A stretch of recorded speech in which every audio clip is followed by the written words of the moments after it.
Gruppi di opposizione di centro-sinistra in Consiglio regionale davanti alla sede della Protezione Civile a Marghera, poco prima che si tenga il consueto punto stampa del Presidente della Regione Luca Zaia.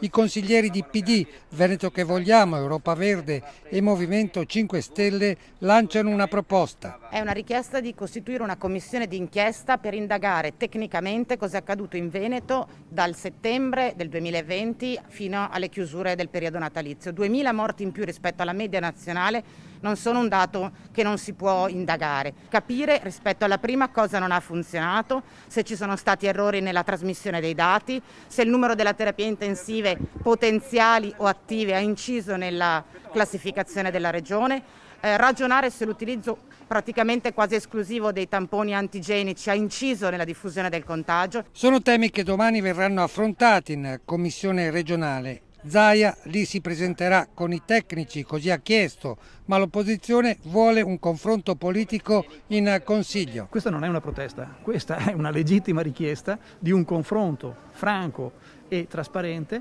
tra maggioranza e opposizione in Consiglio regionale. Il rifiuto ancora una volta di venire in Consiglio chiedendo di andare in una commissione ad hoc dà l'idea dello scarso rispetto nei confronti delle istituzioni ma anche nei confronti dei veneti.